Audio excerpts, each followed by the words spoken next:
Hey, what's going on, everybody? Welcome back to Marriage and Medicine. On today's video, we would like to talk about kind of how to avoid lifestyle inflation.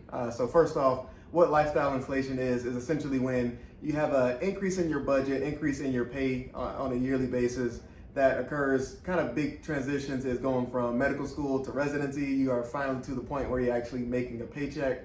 So next one is from residency up into your big boy or big girl job of being an attending. And so what occurs is you essentially increase your lifestyle, increase your spending to the level of which you are basically the income that you have coming in. And what the issue is with this is as you increase your lifestyle, increase the amount of money that you're spending on a monthly basis, it'll decrease the amount of money that you have to save for retirement. And you eventually get into a cycle where you're basically working to pay bills still. You're still living the paycheck to paycheck. And that's something that has been a significant issue with a lot of physicians throughout the years. So it's definitely something that you definitely want to try and avoid. Within this video, we'll just kind of give different tips about how to avoid it. So yeah, essentially the problem is like when people go through these big changes in salary is that they feel like I can now spend more money when they might kind of overestimate how much money they can spend, and so they end up spending way more than they need to, and then just creates a bigger financial problem. So our first tip to avoid this altogether is just to set realistic goals. Whether that is buying a house or a car or just anything that you're wanting to do with your money, you should set a goal and make sure it's pretty specific. So set like a time frame of when you would like to achieve it, set steps to help you to achieve it, and just be realistic. So like, for example, if you have $500,000 worth of debt, because there are doctors out there that do, don't set the expectation or the goal that I'm gonna have this paid off within a year, because it's just like, that might not be realistic to do at all. So just, you want to make sure what you're trying to set is actually achievable and it's something that can be done in a good time frame. Right, definitely. And number two, kind of the next big tip is avoid making big purchases once you're making those transitions. So going from residency attending, I'm at that period now where I'm about to be an attending. I would love to have a new car right now. I got this nice little 2005 Toyota Corolla. I would love to upgrade that. I still got the little rolling windows. Like that's what we're dealing with here. I forgot about that. Yeah, it's rough. It's rough. So I would love to get a new car. But the main thing is I have other priorities right now. You know, trying to buy a house down the road, trying to take care of these loans. My car still runs just fine. And so, I mean, there's no immediate need to have to go and make big purchases for upgrading things just right out of residency. Same thing with buying a house. You do not, it's basically most people actually leave their first job within 6 months to a year. So most of the time you want to make sure that you're steady and you're well acclimated to the area. You want to make sure that you're able to ensure that that's somewhere that you want to stay altogether before you decide to make the big purchase of getting a house. It's okay to rent for a couple of months, rent for a year if you need to. There's nothing wrong with that at all. You'll enjoy it in the long run because you'll be more secure. You won't be having a quick turnaround where you have to try to find somebody to sell your house to within a quick period, and then you're basically stuck. So that's definitely stuff you want to avoid as well. And I would just say to make sure you try to avoid these purchases like up front. There's nothing wrong with making purchases like that. Like there's nothing wrong with buying a house or buying a car just because you want to. But I would say to try to wait on doing it, like not doing it right when you got your first paycheck, like, oh, I'm going out and buying a car.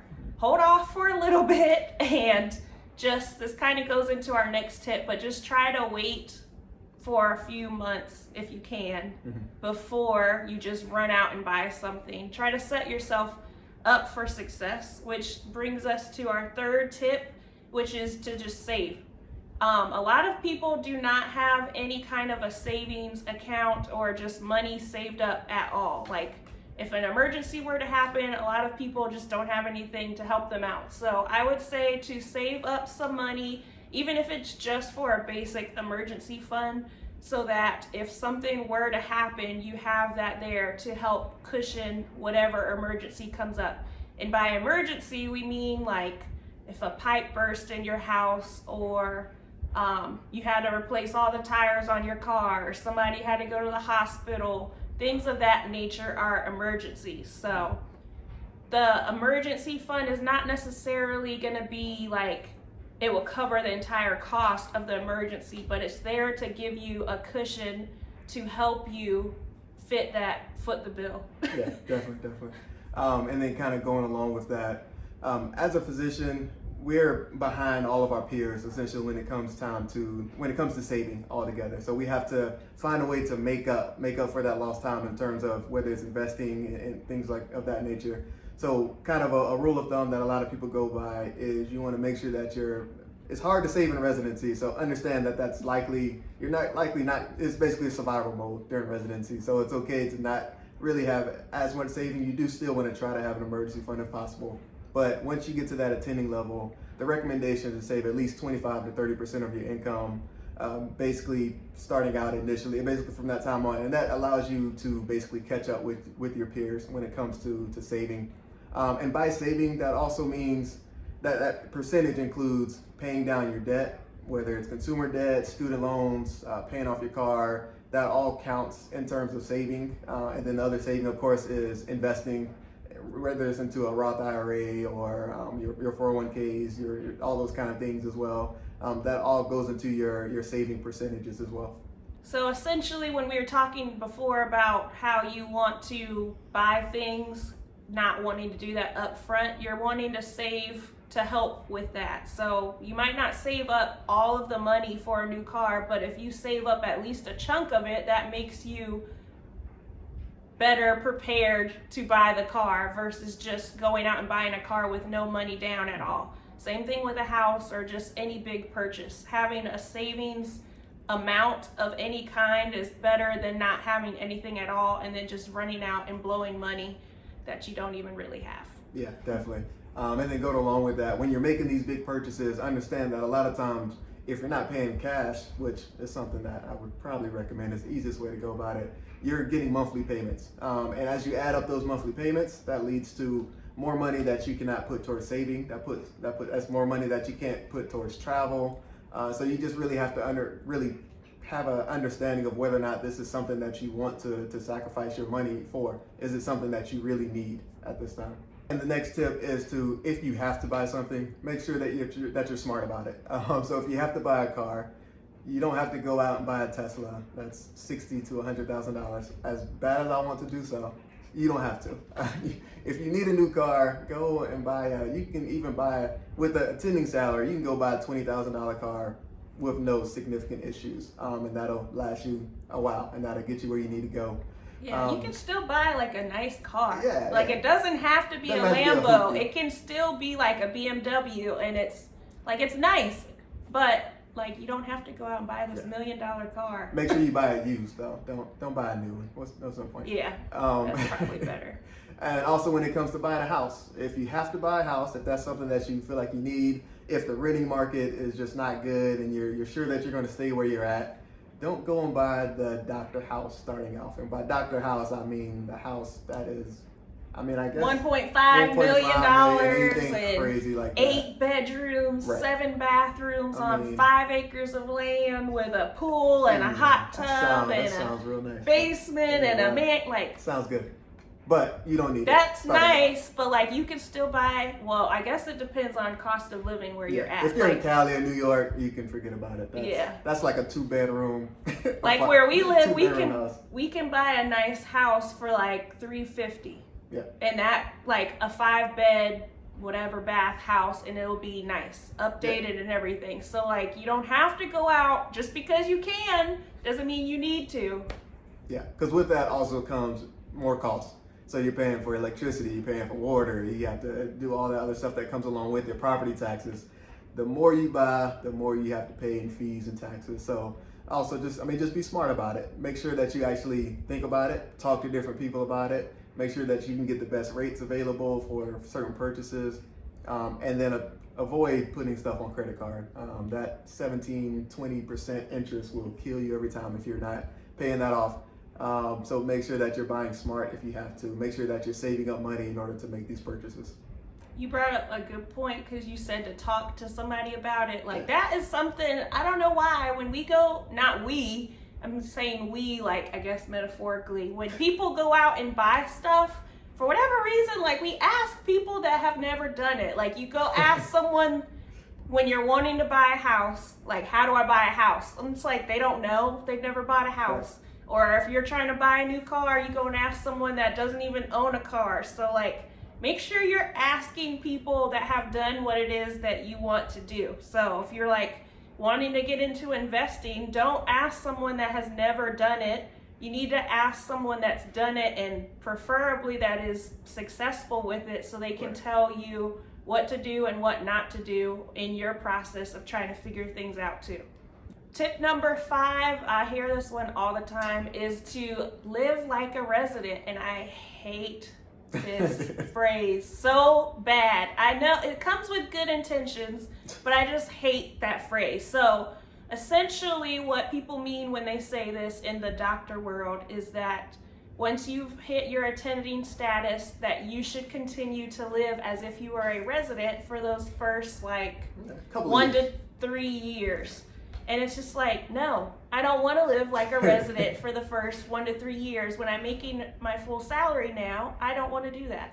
So I get, like I said, like what the point and the intent behind that is, but at the same time, I just hate hearing that phrase. So what people mean is to not dramatically increase your lifestyle. So like residents tend to live on a salary of like 57,000 to 56. Yeah. So essentially what they're saying is don't go from that 57,000 all the way up to now I'm going to live on 250. Like, I don't plan to continue to live that way as a resident, but I feel like we're not going to go all the way there right away, but we're going to make an increase. So I don't feel like there's anything wrong with increasing your lifestyle a little bit, but I definitely would not dramatically increase it right away, especially not in the first year. Yeah, and understand that different specialties, of course, have different pay. So you got a lot of the primary care is going from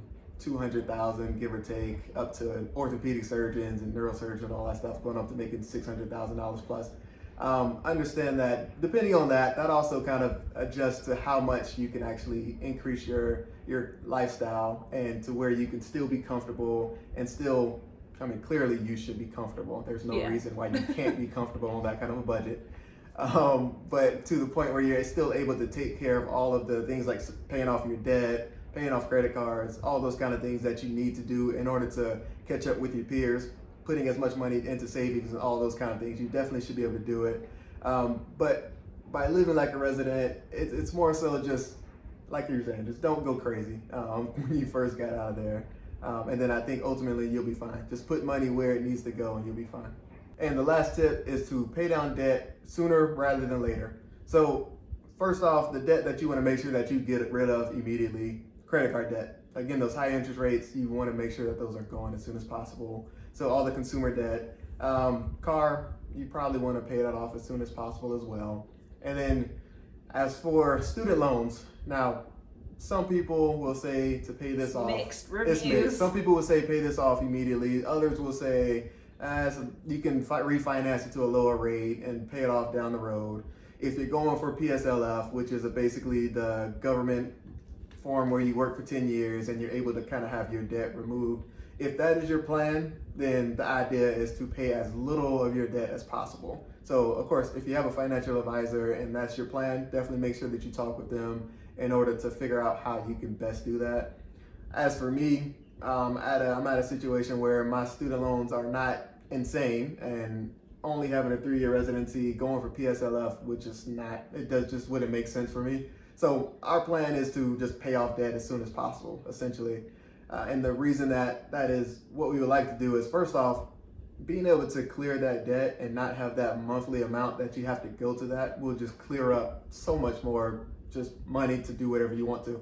If you need to put more money towards savings, you can do that. If you want to travel, you can do that. If you want to save up for some home improvements, save up for a home in general, you have the increased flexibility and ability to do so. And please understand that those student loan payments are legit. When you're making that kind of salary, you're gonna be putting a couple $1,000s down just at baseline, trying to cover your interest and everything. So make sure that you're definitely kind of, if you need to refinance, then do that. But I think people have a problem with this more so because they feel like, well, if I have to pay my debt sooner, they feel like they can't like enjoy life. They feel like if I'm paying debts faster than I want to, then all my money just goes to my loans and I don't get any money left to do anything. And it's really like not that way at all. Like if you think about it, as a doctor, you're making 6 figures. Like you lived not on 6 figures pretty much your whole time up until whenever you became an attending. So it's like if you were able to live not being on 6 figures all this time, why all of a sudden now do you need every single penny to live and to survive and make it? So you're making a lot more money than you think you are. And so I feel like people hear like, oh, pay debt like sooner than later is like, oh, it's such a nasty thing. But it's like realistically, you can pay off your debts faster and still go on vacation and still buy a house or a car. Like we're planning to we'll talk about that probably more in detail in another video, but our plan as of now was to save up for a house. And while we're saving up for a house, we'll simultaneously be paying loans at the same time, because you can't not pay loans. You have to pay something.